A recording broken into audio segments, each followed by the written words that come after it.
the fact that you're full of faults doesn't mean you have to stop.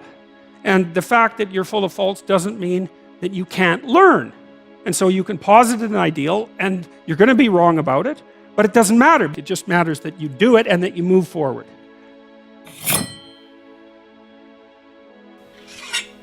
There's this idea in Jungian psychology called the circumambulation. And Jung had this idea that you had a potential future self, which would be in potential everything that you could be.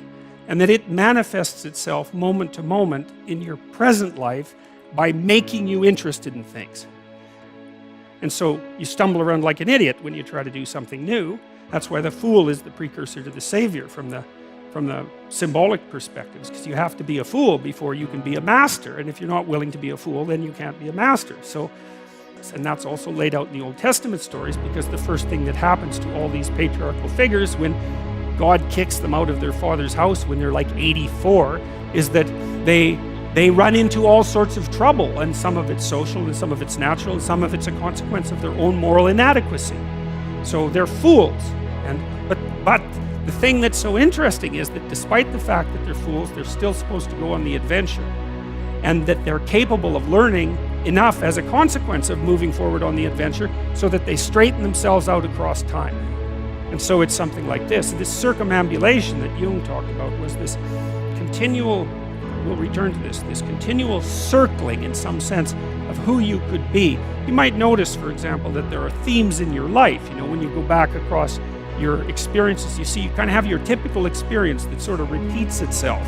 And there might be variation on it, like a musical theme, but it's like you're circling yourself and getting closer to yourself as you move across time.